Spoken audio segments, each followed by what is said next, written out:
On a moonless night in late December 1944, far above the blacked-out waters north of the Philippine Islands, a single American night fighter hunted enemies that no human eye could see. The air was thick with cloud and darkness. Below, on a raw strip of crushed coral called Muir Field on the island of Muro, thousands of exhausted engineers and infantrymen slept in thin canvas tents, trusting that someone was awake in the sky above them, that someone was Major Carroll Smith, and for 1 hour of his life, the fate of an invasion, the safety of an entire airfield, and the lives of many thousands of men would rest almost entirely on his judgment, his training, and the green glow of a radar screen. Before we dive deeper into this forgotten mission, let me invite you to stay with these stories. Please subscribe to my channel, WW2 Untold Battles, so you do not miss the hidden operations, the obscure aircraft, and the quiet airmen whose names almost disappeared into dusty archive boxes. Major Carroll Smith was only in his middle 20s, but war ages a person fast. He had already flown more than 40 combat missions and had 4 confirmed kills to his name. That night he crouched in the cramped cockpit of his P-61 Black Widow at Muir Field, the engines idling the aircraft, vibrating like a caged animal. Somewhere out in the blackness to the north, Japanese bombers were droning southward toward Muro. The men on the ground did not know how many. Smith did. The Japanese had sent a formation of 12. For 2 relentless weeks they had come every single night, sometimes in 1s and 2s, sometimes in larger groups, always trying to smash the brand-new airfields that American engineers were hacking out of the jungle and coral. In just 14 days there had been more than 330 air raid alerts. Bulldozers had stopped and started, trenches had been dug and redrawn, and every night men huddled in slit trenches while bomb blasts walked toward them across the fields. The reason was simple. Those 2 half-finished airstrips at Muro were the key to the coming invasion of Lingayen Gulf. If fighters could operate from Muro, they could stretch a protective umbrella over the entire invasion force as it went ashore on Luzon. The Japanese understood that as clearly as the Americans did. If they could crater the runways, kill the engineers, and delay the airfields by even a couple of weeks, they could throw the whole invasion timetable into chaos. 3 days before this night, on December 26, the 418th Night Fighter Squadron had arrived at Muro with its new P-61 Black Widows. Those black twin-boom aircraft were now the only shield standing between more than 20,000 Americans sleeping in those tents and 12 Japanese bombers groping through the clouds. Every bomber that got through meant dead engineers, dead construction crews, perhaps burning fuel dumps or exploding ammunition, and possibly a delayed invasion with more American casualties on the beaches of Lingayen Gulf. Smith's fighter was unlike anything the Japanese had yet faced in the Pacific. The Northrop P-61 Black Widow was the first American aircraft designed from the ground up for night fighting.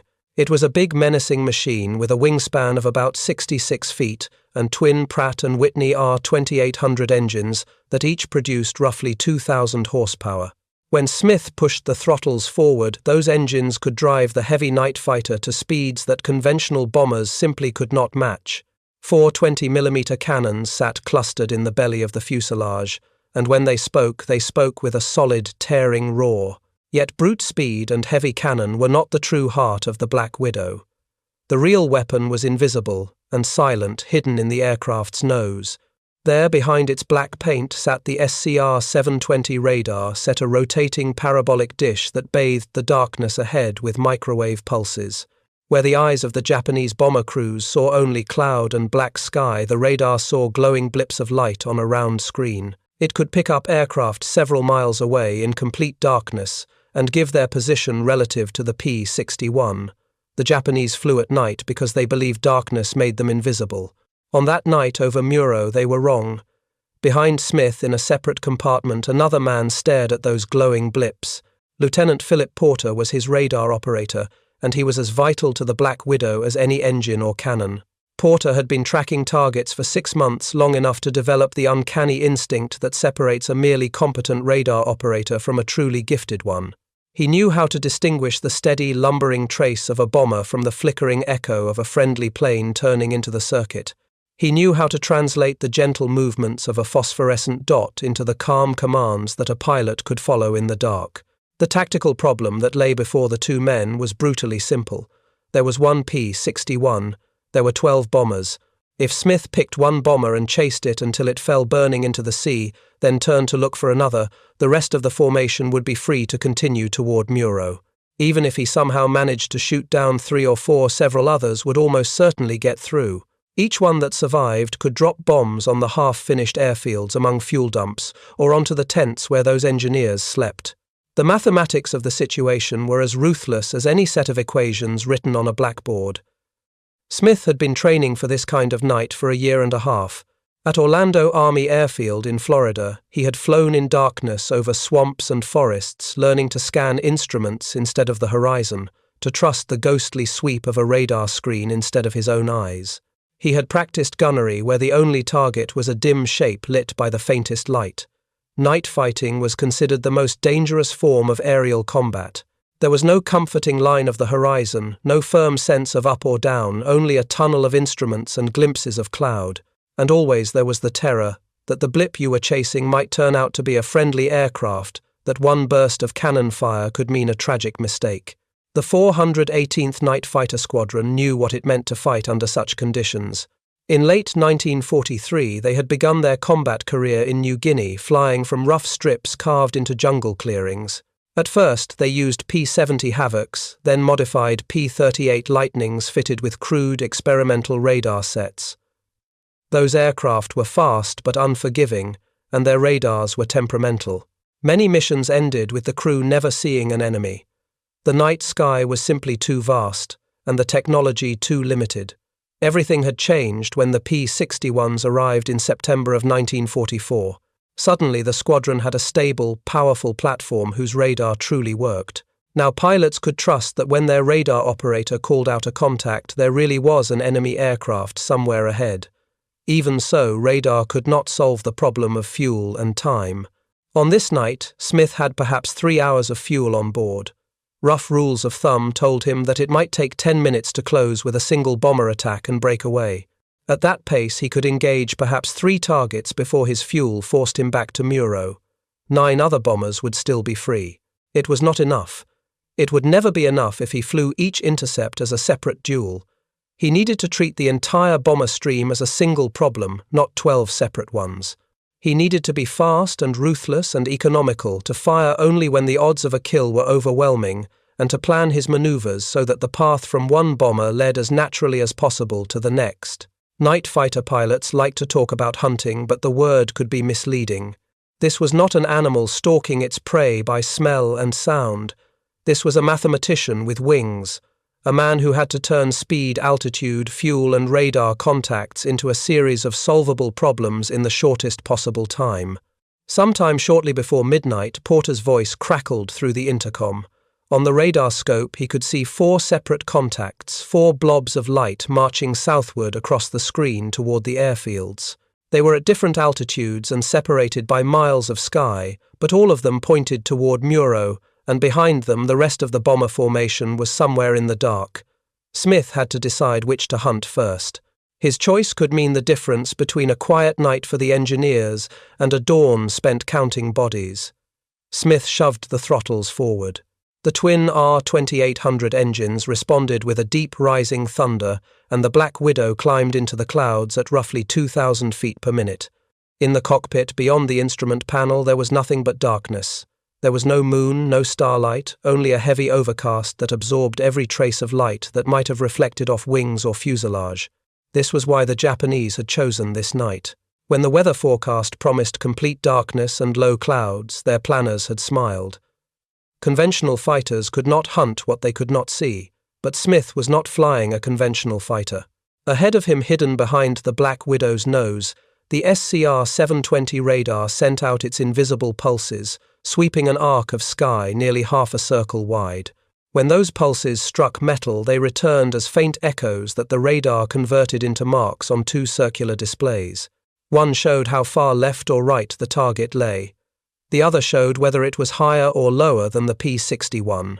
Porter sat with his face washed in green light hands on his controls, eyes flicking from one scope to the other.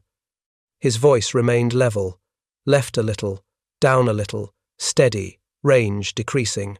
As the range shrank, the target moved closer toward the center of the radar screen. When it came within several miles, Smith activated his own smaller pilot's scope on the instrument panel. His display was simpler than Porter's, but it gave him a sense of distance and relative position that he could interpret while still flying the aircraft. The radar had given the hunter a scent. Now it was up to him to close for the kill. The first contact turned out to be a Mitsubishi G4M, the bomber the Americans called the Betty. It was a long, slender aircraft with two engines that produced roughly 2,000 horsepower each, a maximum speed somewhere in the upper 200s, and room for a crew of 7. It could carry more than 3/4 of a ton of bombs. On paper, it was a respectable medium bomber. In practice, it had a crippling flaw. To save weight, Japanese designers had not given it self-sealing fuel tanks. That meant that once cannon shells punctured, those tanks' fuel would spray into the air, ignite, and turn the bomber into a flying torch.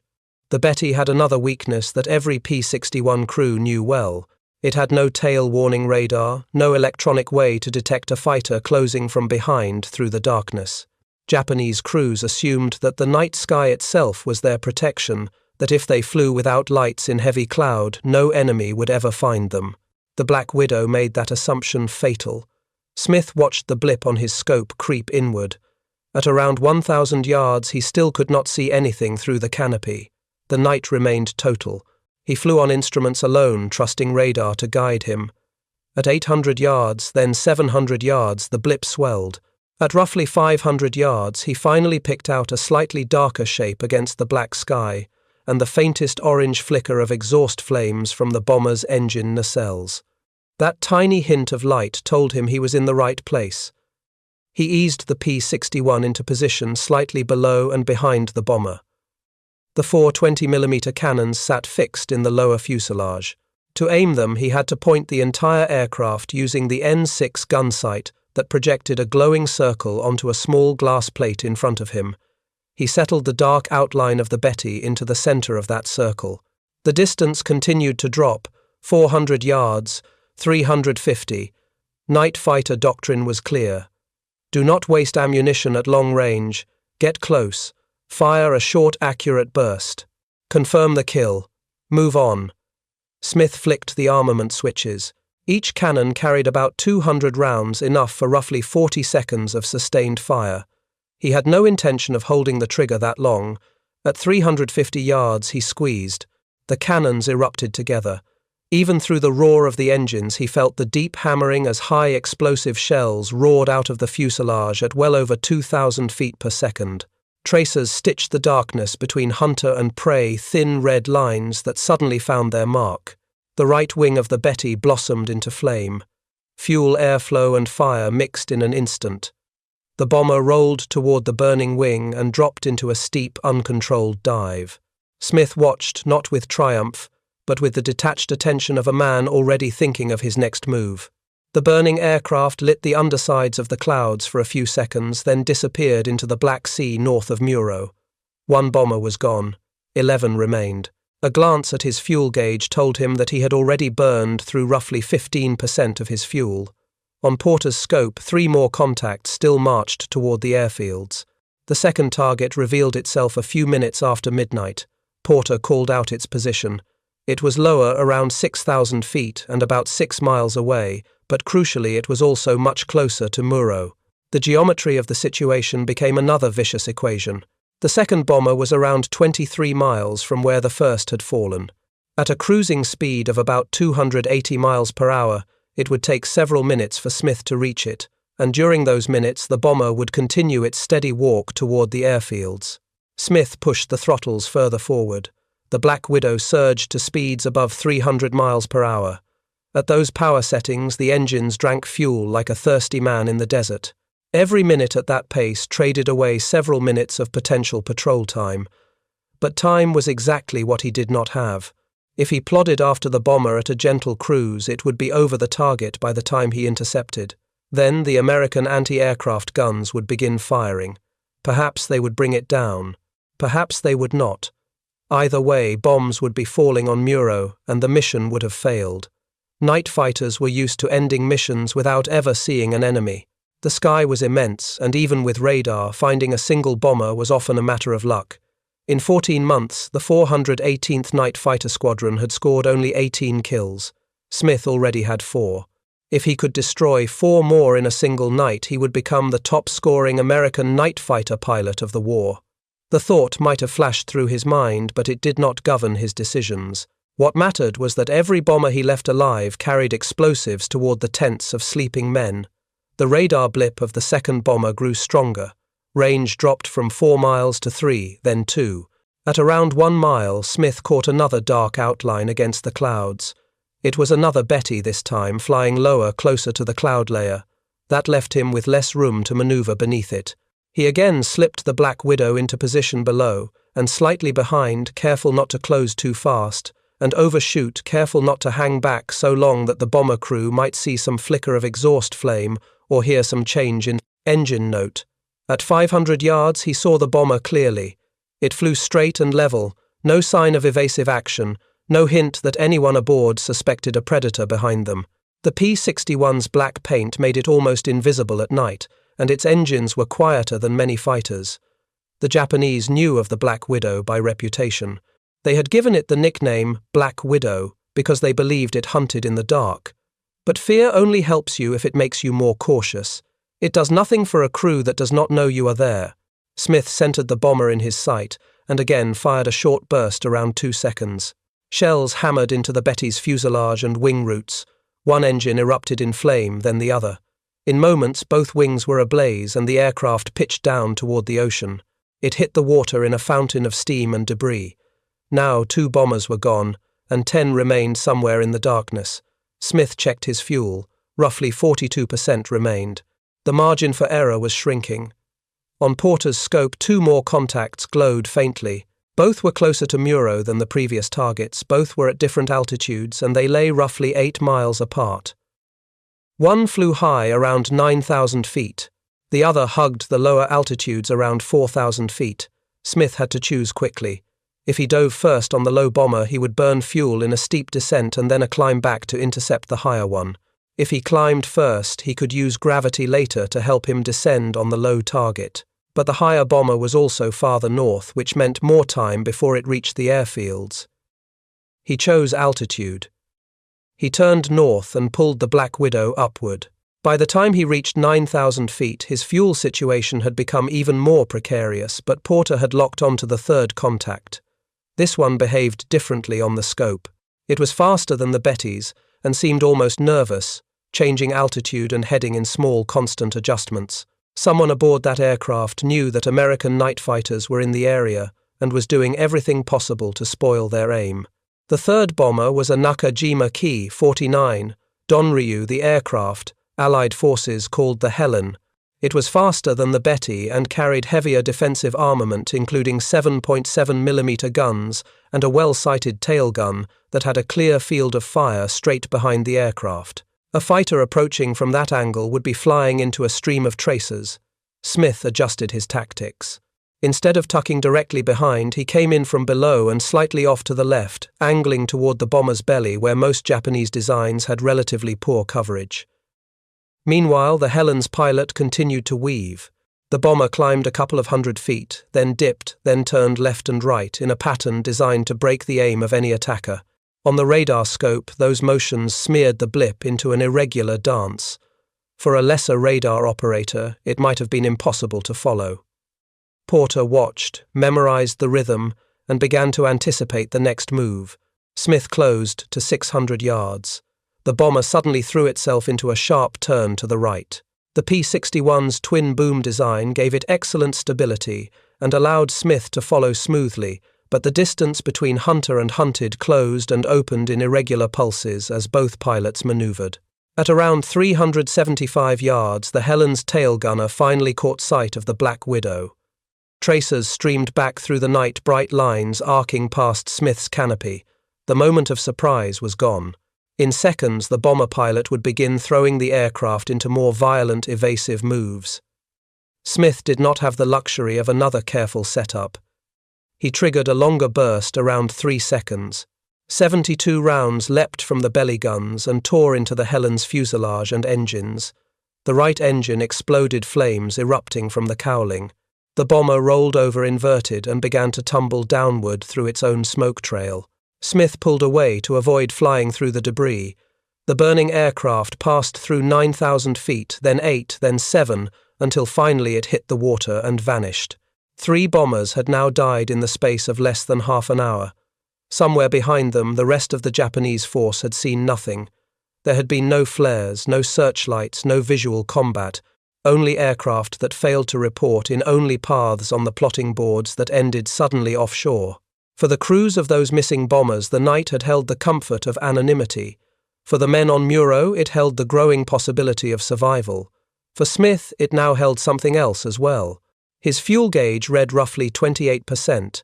Many pilots would have treated that figure as an absolute line. Below that lay only risk. But Porter still had one more contact on his scope. The 4th bomber, the one Smith had bypassed earlier to go after the higher Helen, was now low and close to Muro, flying around 4,000 feet and only a handful of miles from the airfields. From his altitude, Smith could now see faint beams of American searchlights probing the clouds around the base fingers of light that swept back and forth against the overcast.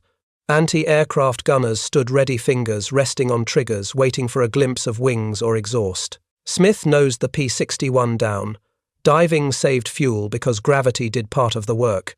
He dropped through 8,000, 7,000, 6,000 feet and leveled out just above 4,000, taking a slight altitude advantage over the 4th bomber so that he could dive onto it in the final moments. That way, the attack would come faster, leaving the Japanese crew less time to react. At a bit over a mile away, he picked out the last bomber. It was another Betty flying straight and unwavering toward Muro. There was no sign of evasive action. Perhaps the crew did not know that night fighters were in the area. Perhaps they knew and simply refused to alter course, convinced that their mission mattered more than their own survival. Japanese bomber crews often accepted, at least in theory, that their duty might end in a fireball. Smith slid below and behind the bomber once again. At about 350 yards, he checked his ammunition counter. He still had a little over 500 rounds remaining, more than enough to destroy several more aircraft. But ammunition was no longer the limiting factor. Fuel was. His gauge showed roughly 23%. That figure meant that if he missed this attack and had to circle around for another pass, he might not have enough fuel to return safely to Muro. He had only one chance. At a little after midnight, he committed. Another short burst of roughly 2 seconds, another stream of high explosive shells, and once again the Betty's design flaws betrayed it. The port wings separated from the fuselage, fuel tanks ruptured and fire blossomed along the remaining wing. The bomber rolled toward the damaged side and plunged downward. Far below, another jet of steam marked its final impact with the sea. 4 bombers had taken off that night, expecting to drop their loads on American airfields. All 4 were now at the bottom of the ocean.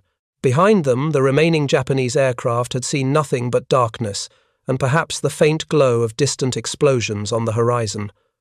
For them, something unseen was killing their comrades, and no one could say where or how. For Smith, the sky had become quieter, but his problems were not over. His fuel gauge now showed around 21%. Rough calculations told him that Muir Field lay roughly 18 miles away, and that at a reasonable cruising speed the P-61 burned around 100 gallons of fuel per hour. He had perhaps 60 gallons left. It would be enough, provided nothing else went wrong. Porter scanned his radar scope once more, sweeping for any other signs of movement. For a brief moment, the screen remained empty. Then, a few minutes after the last bomber fell, a new blip appeared. It was closer to Muro than Smith was heading north at around 7,000 feet. It lay directly between the P-61 and its home airfield. If that contact was a Japanese aircraft and Smith ignored it, he would be leaving an enemy free to approach the very airfields he had just defended at such risk. Smith checked his position. He was about a dozen miles from Muro, with his fuel hovering around 19%. The safe choice was clear. Turn away from the contact head straight to the airfield land and live to fight another night. The moral choice was less comfortable. If that contact was a bomber or even a fighter that might strafe the airfield, allowing it to pass unchallenged would undermine everything he had achieved in the last hour. Numbers did not matter if one surviving enemy aircraft managed to kill men on the ground, because a pilot chose safety over duty. He turned toward the unknown echo. Porter began calling new vectors, talking him onto the target as the range closed 3 miles, 2 miles, 1. At around 800 yards, Smith finally saw the new aircraft as a darker shape against the sky. This time it was not a bomber.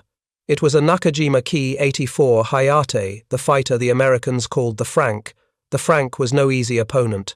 It was one of the best Japanese fighters in service, with a maximum speed that exceeded that of the P-61 in level flight, an excellent climb rate, and a mix of heavy machine guns and cannons that could shred a bomber or slug it out.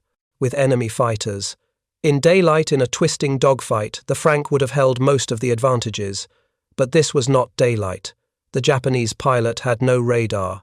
He was flying through a featureless black world, searching for enemies who remained invisible until the last seconds. Smith slipped below, and behind the fighter, repeating the same attack profile he had used on the bombers.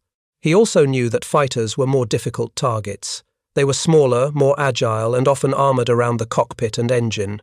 A short burst might not be enough to guarantee a kill. He closed to about 500 yards, then 400, then 300 yards. His fuel gauge now showed roughly 17%. He had enough for a single pass. If he fired and missed, there would be no time for a second attempt. He would have to break off and hope to reach Muro with whatever remained in his tanks. He weighed the choice. Fire and risk dipping his fuel below even the narrowest safety margin, or let the fighter go and hope that it did not cause casualties on the ground. The Black Widow's engines hummed steadily, the instruments glowed, and ahead, the Frank flew straight and level, oblivious to the crosshairs pointed at its back. At a little before 1 o'clock, Smith made his decision. He squeezed the trigger and held it for around 3 full seconds, the longest burst of the night. 72 rounds poured out of the belly guns and tore into the Frank's tail section and engine. Flames erupted from the cowling. Black smoke streamed backward and the fighter rolled to the right, plunging downward. Smith watched the burning fighter drop through 7,000 feet, then 6, then 5. At around 3,000 feet, a small shape detached itself. A parachute blossomed the pale canopy, just visible against the dark sky. The pilot had bailed out. Moments later, the Frank hit the sea with a final flash. Smith checked his fuel again. It had dropped to about 15%. The margin he had feared to cross was now behind him. Muea Field lay roughly 11 miles to the south.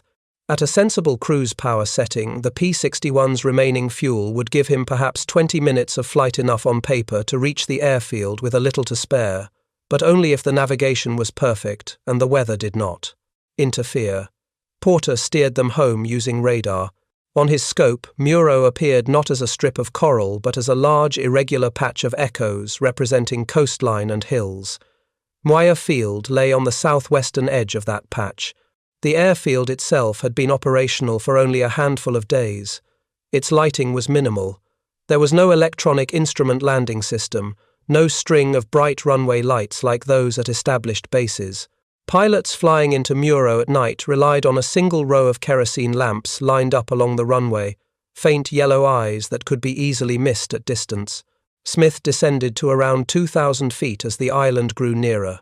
His fuel gauge slipped to about 13%, which translated into something like 80 or so gallons, with perhaps 18 minutes of flight time if he held his power steady.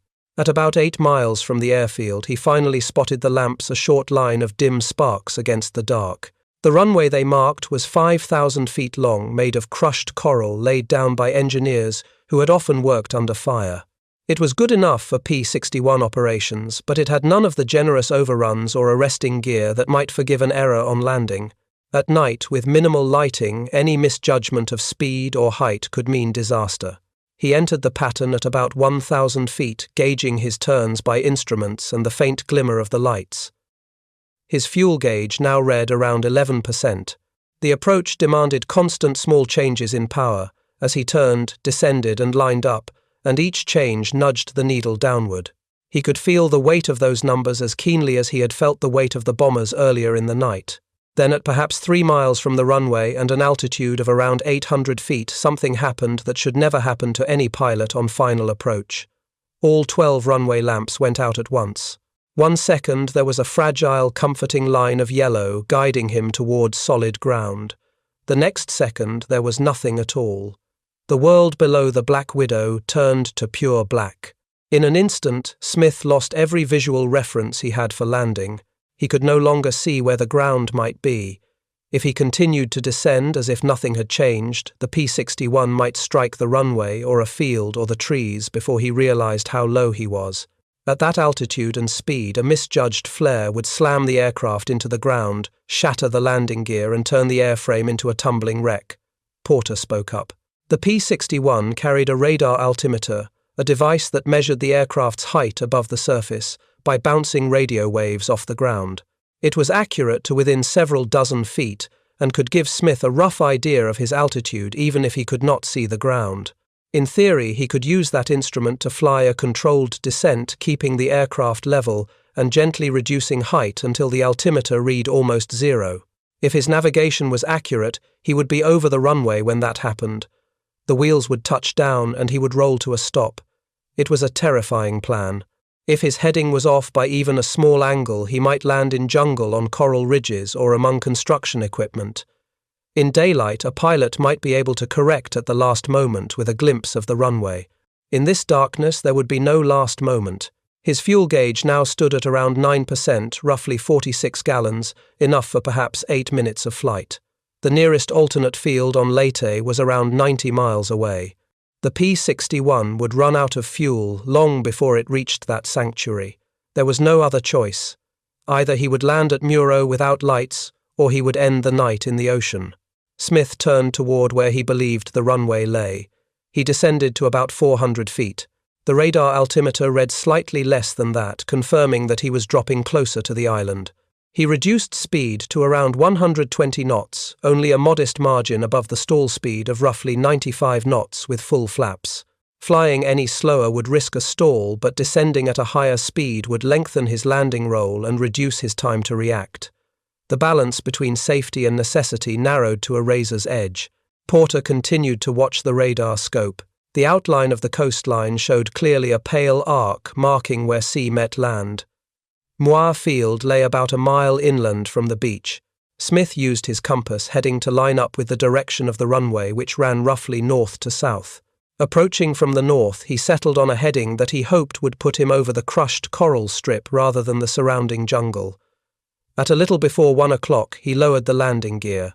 In the darkness of the cockpit, 3 green indicator lights told him that the main wheels under each engine nacelle and the nose wheel under the forward fuselage were down and locked. The P-61's gear was rugged, designed to cope with rough surfaces, but it could not forgive an approach that was far too fast or far too low. His fuel gauge ticked down to around 7%, perhaps 36 gallons. By his estimate, he had about 5 minutes of fuel left. He extended full flaps and watched the airspeed sink to around 110 knots. The aircraft settled into a descent of roughly 300 feet per minute. The radar altimeter's needle began to creep downward. 250 feet above the ground. 200. 150. At 100 feet, he reduced power, further trading some control for a higher rate of descent. The needle dipped. 75 feet. 50. 25. Smith could see nothing outside the cockpit. He could only imagine the runway rushing toward him through the darkness. He held the control column firmly, making tiny corrections with his hands and feet to keep the aircraft level. He had to trust that his heading and rate of descent would carry him onto the field and not into some obstacle. Then, with a jarring thud, the main wheels struck something solid. The sensation ran up through the airframe and into his body. The nose wheel dropped a heartbeat later. He had touched down on the crushed coral surface. It was a harder landing than he would have accepted in daylight, but the landing gear held. He immediately applied the brakes, and the P-61 began to slow from around 100 knots to 80, then 60, then 40, until at last it crept at a taxiing pace. He still could not see the edges of the runway. He simply held the brakes until the aircraft came to a complete stop. When he looked at the fuel gauge, it showed roughly 6%, around 29 gallons, enough for only a few minutes at idle.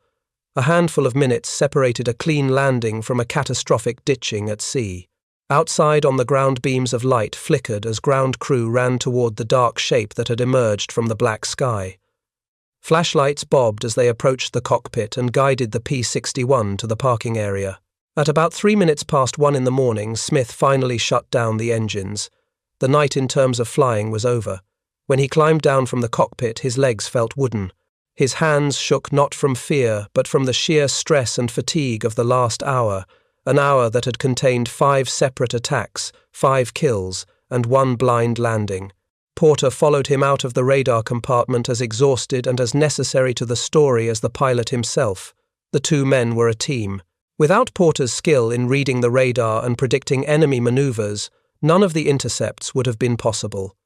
Ground crew swarmed over the P-61 with inspection lights. Remarkably, they found no battle damage. The 4 20mm cannons had functioned perfectly throughout the mission. When they checked the ammunition counters, they discovered that Smith had fired a total of 408 rounds. He had begun the night with 800. Nearly half of his shells remained unfired. He had enough ammunition for at least 2 more intercepts. What he had lacked by the end was not bullets but fuel. A short time later, intelligence officers arrived, notebooks in hand. They needed details where the intercepts had occurred, at what altitudes, at what times, and against which types of aircraft. Smith, working from memory, told them of 4 Mitsubishi G, 4 M Betty bombers, 1 Nakajima Ki 49, Helen, and 1 Nakajima Ki 84 Frank fighter, all destroyed in the span of less than an hour. The officers compared his account with reports from ground radar stations and from coast watchers who had seen distant fires and crashes. At first, light reconnaissance flights spotted wreckage floating on the sea exactly where Smith had said it would be. 4 bombers and 1 fighter were confirmed destroyed. 4 kills in a single night equaled the existing American night fighter record. Smith, however, was not quite finished. On the afternoon of December, 30th Japanese reconnaissance aircraft began to appear over Muro. These were single-engine fighters, fast and difficult to intercept. Once again, Smith and Porter climbed into the same P-61, now refueled and rearmed with 646 gallons of fuel and 800 rounds of ammunition. Shortly after 3 in the afternoon, Porter's radar picked up another contact at around 12,000 feet. The aircraft was heading north, perhaps returning from a scouting mission. Smith climbed to meet it, gaining altitude until he held the advantage. As he dove, the P-61's speed increased to nearly 390 miles per hour, faster than the enemy fighter could manage in level flight. When the range narrowed to about 400 yards, he fired another crisp burst. The target was another Nakajima Ki 84 Frank. Its engine exploded. The fighter rolled inverted and plunged into the ocean. That kill, his 7th in less than 24 hours of flying, made Major Carroll Smith the leading American night fighter ace of the war. The 418th Night Fighter Squadron remained at Muro through January of 1945, continuing its patrols and adding to its tally. By the end of its combat operations, the squadron had scored 18 kills, the highest total of any P-61 unit in the Pacific Theater. Smith's 7 victories accounted for roughly 39% of that total. Philip Porter received the Distinguished Flying Cross for his skill as radar operator, official recognition that the man behind the glowing scope was as crucial as the man behind the control column. The aircraft they flew that night, the P-61, nicknamed Times a Wastin, continued to serve in combat missions through May of 1945. It survived the war without serious damage. Yet peace can be as ruthless with machines as war. After victory over Japan, the Black Widows were gradually withdrawn. Most were scrapped as newer, faster jet-powered night fighters entered service. Only 4 P-61 aircraft are known to survive today. None of them is Times a Wastin. Its nose art, its row of kill markings, and the airframe that had hunted 4 bombers in less than an hour were all lost to the cutting torch. Moyer Field, the airstrip that Smith defended so fiercely that night, proved to be exactly as important as planners had hoped. On January 9, 1945, American forces landed at Lingayen Gulf. Fighters such as P-51 Mustangs and P-47 Thunderbolts flew from Muro to provide air cover over the beaches and inland. Engineers later estimated that if Japanese bombs had struck the construction sites at Muro during the critical period, the completion of the airfields could have been delayed by as much as 2 weeks. A delay of that length would have pushed back the invasion, given the Japanese more time to reinforce and likely cost many more American lives. It might have extended the war itself. Major Smith did not become a household name. He survived the conflict, returned to the United States in early 1946, left the military and stepped quietly into civilian life. He did not chase interviews. He did not write memoirs. The records of his extraordinary night over Muro remained mostly in squadron histories, mission reports, and intelligence summaries, dry documents that list Time's aircraft types and confirmed kills. Without those documents, and without people willing to dig them out, his story might have faded entirely. The P-61 Black Widow itself had a short but dominant career. Around 700 were built, and they served in Europe, the Pacific, the China, Burma, India theatre, and the Mediterranean. From mid-1944 through the end of the war, they were among the most advanced night fighters in the world, combining radar-heavy firepower and a stable airframe into a machine that could turn the darkness itself into a blank weapon. After the war, they were redesignated F-61 and continued in service until the early 1950s, when the jet age finally pushed them aside. Yet for all the technical details, all the figures about horsepower and speed, what lingers most from that mission over Muro is something simpler.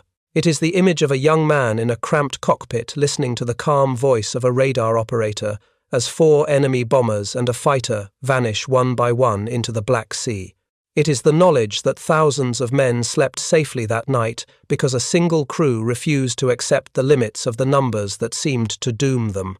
It is the reminder that behind every line in an after-action report stands a pair of exhausted men clambering down a ladder at 1 o'clock in the morning, hands shaking legs, numb but alive.